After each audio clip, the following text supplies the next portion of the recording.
حضرت موسیٰ علیہ السلام سے ایک غریب آدمی نے درخواست کی کہ آپ کلیم اللہ ہیں، اللہ تعالیٰ سے دعا کریں کہ وہ میرا رزق بڑھا دے، مجھے کئی دن فاقے کرنے پڑتے ہیں۔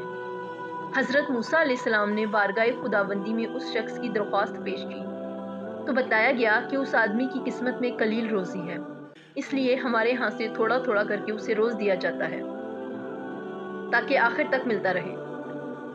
اس شخص کو جب یہ بات معلوم ہوئی تو اس نے درخواست کی کہ آپ اللہ تعالیٰ سے سفارش کر کے میری قسمت کا سارا رزق مجھے ایک ہی بار دلوا دیں۔ اللہ تعالیٰ نے حضرت موسیٰ علیہ السلام کی دعا قبول کی اور اس شخص کو تمام زندگی کا رزق ایک ہی بار مل گیا۔ اس شخص نے فوراً ایک لنگر خانہ کھول دیا اور اعلان کر دیا کہ جس شخص کے کھانے کا انتظام نہ ہو وہ ہمارے لنگر خانے سے پیٹ بھر کر کھانا کھا سکتا ہے۔ حضرت موسیٰ علیہ السلام کو اس کی اس حرکت پر تعجب ہوا۔ انہوں نے اسے سمجھانے کی بہت کوشش کی لیکن وہ نہ مانا تو مایوس ہو کر چلے گئے۔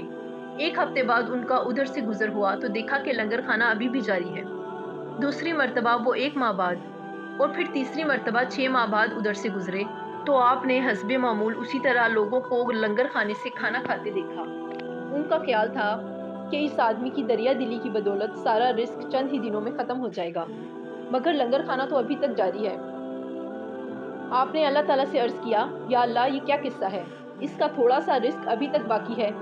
جواب آیا، بے شک اس کی قسمت میں تھوڑا ہی رزق تھا جو اب تک ختم ہو جانا چاہیے تھا، لیکن ہمارا قانون ہے کہ جو شخص ہماری راہ میں کچھ خرچ کرتا ہے تو ہم اس کا 10 گنا اس کو دنیا میں اور 90 گنا آخرت میں دیتے ہیں۔